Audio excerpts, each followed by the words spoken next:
आपके बिहार प्रदेश के पूर्व मंत्री सम्मानित आलोक मेहता जी, हमारे बहुत ही युवा कर्मठ साथी विधायक भाई सतीश दास जी, हम सबके बीच उपस्थित पूर्व में मुख्य चीफ इनकम टैक्स कमीशन रहे भाई शिवभूषण राम जी, साथ ही साथ हमारे बीच उपस्थित संत शोधक समाज के राष्ट्रीय अध्यक्ष भाई ओम प्रकाश मौर्य जी,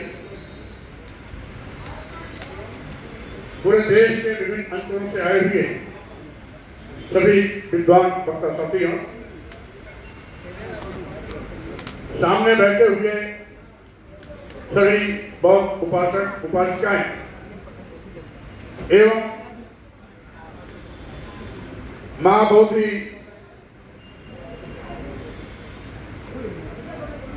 बुद्ध विहार को बचाने के लिए सभी संघर्षों के साथियों,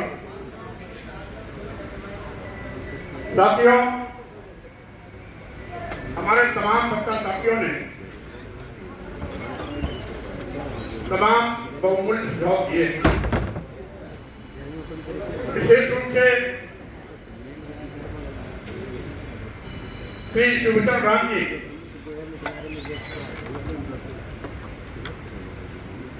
जो चीफ इनकम टैक्स कमीशन रहे हैं, जिन्होंने कई पुस्तकों का लेखन भी किया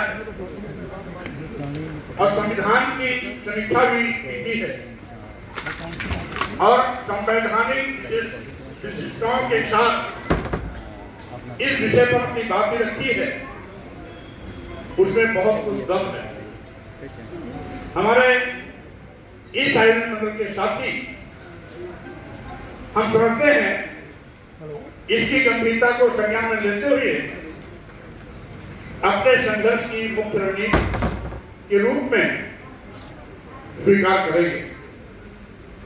आज के इस आयोजन में पूज्य हमारे सुमित जी ने जो एक बड़ी पहल की है, ऐतिहासिक पहल की है कि केवल अब बिहार की लड़ाई नहीं रही, आज के बाद आज ये पूरे देश की लड़ाई होगी। जैसा कि सुमित जी ने कहा भी कि बुद्धिस्ट सोसाइटी ऑफ इंडिया, जिसका गठन बहुत पहले बाबा डॉक्टर अम्बेडकर ने किया था, उसके तत्वावधान में ये संघर्ष अब आगे बढ़ेगा। स्वागत योग्य है।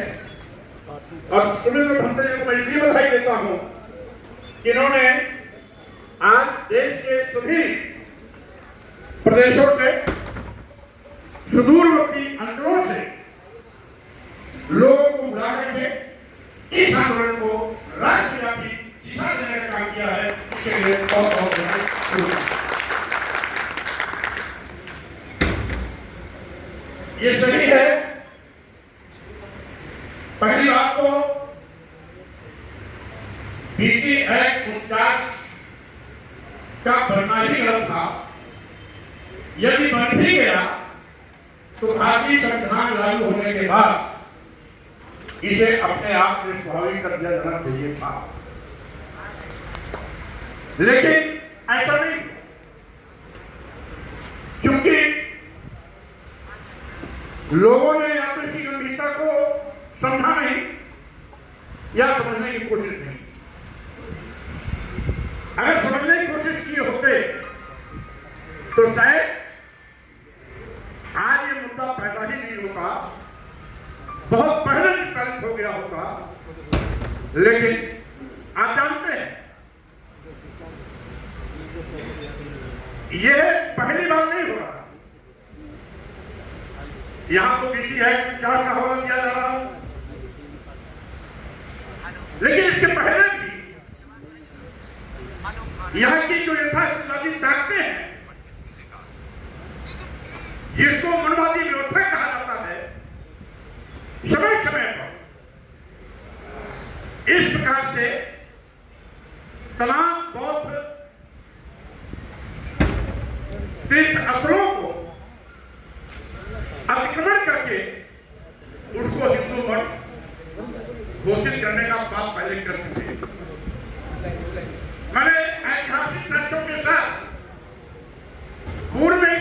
भी किया कि बद्रीनाथ, केदारनाथ, जगन्नाथपुरी, तिरुपति बालाजी मंदिर, रामेश्वरम, ये सभी कभी बौद्ध मठ थे। ये सभी बौद्ध मठ थे। 11वीं 12वीं शताब्दी के बाद एक एक करके साजिश के तौर पर सभी बौद्ध मठों को हिंदू मंदिरों में परिवर्तित किया गया। अभी तक जो सत्ता में बैठे हुए लोग या मनवादी व्यवस्था के पोषक हैं, उनकी किस नजर इस महाबोधि विहार पर भी है। इसलिए माननीय उच्च न्यायालय, माननीय सर्वोच्च न्यायालय के माध्यम से इसकी मजबूत पैरवी होनी चाहिए, जिससे कि समय रहते हम अपनी इस समर्थ धरोहर को सुरक्षित रख सकें। आप जानते हैं यह महाबोधि विहार सम्राट अशोक ने बनवाई। यह भी पूरा दुनिया जानता है तथागत बुद्ध को इसी बोधगया की धरती पर ज्ञान प्राप्त हुआ। अगर तथागत बुद्ध को इस बोधगया में ज्ञान प्राप्त हुआ था, महाबोधि बुद्ध विहार सम्राट अशोक ने बनवाई थी, तो हिंदू और हिंदू पुजारी कहां से बीच में आ जाता है? जब ये इसमें कहीं भी दूर रास्ता हिंदुओं का कुछ है भी नहीं, तो हिंदू पुजारी की हिस्सेदारी क्यों? और जितने भी इनके हिंदू मठ मंदिर हैं, क्या उसमें किसी अन्य धर्म के किसी पुजारी का दखल है क्या?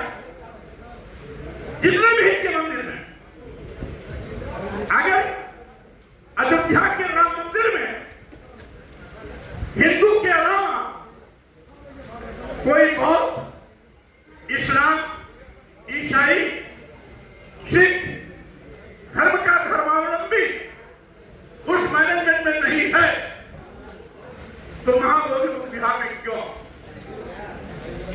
तो महाबोधि विहार में क्यों?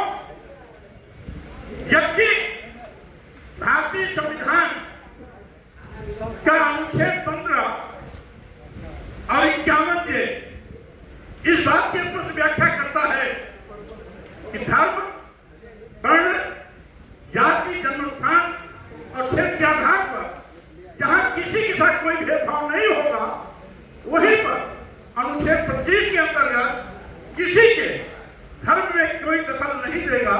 इस बात की स्पष्ट व्याख्या, अगर इस बात की स्पष्ट व्याख्या है, तो इस बौद्ध जो विश्व का सबसे बहुचर्चित तीर्थ स्थल है महाबोधि विहार, जिसे सम्राट अशोक ने बनवाया और तथागत बुद्ध ने जहां पर परिवार प्राप्त किया, ऐसी विश्व प्रसिद्ध तीर्थ स्थल पर विवाद क्यों? हिंदू पुजारियों को मैनेजमेंट में प्रवेश क्यों? या बौद्ध धर्म में हिंदू धर्मावलंबियों की एंट्री क्यों? ये अपने आप में एक सवाल पैदा करती है। इसीलिए हम जितने भी यहां पर साथी बैठे हैं,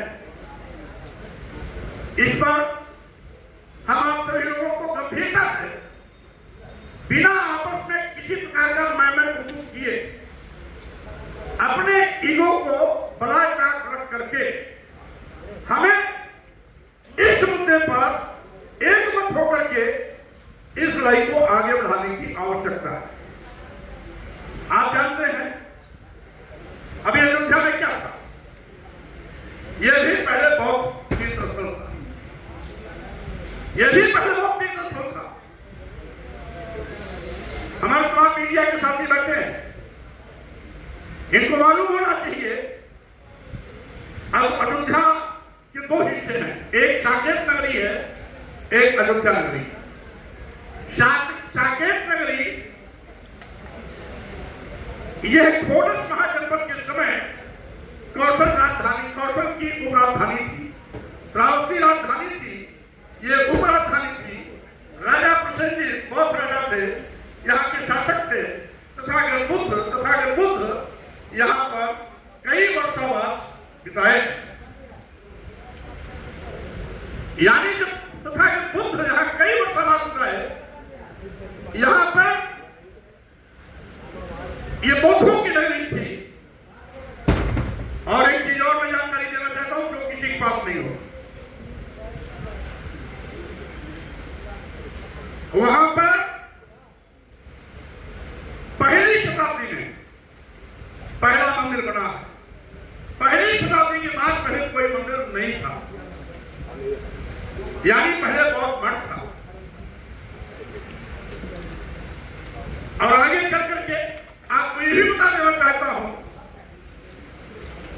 राजा प्रसेनजीत का महामंत्री जो ब्राह्मण समाज का था, उसका एक बेटा था जो 16-17 साल की उम्र में साधु बन गया और उसका नाम ही था बाबरी। उसका नाम ही बाबरी था। दक्षिण में गोदावरी नदी की किनारे बस गया।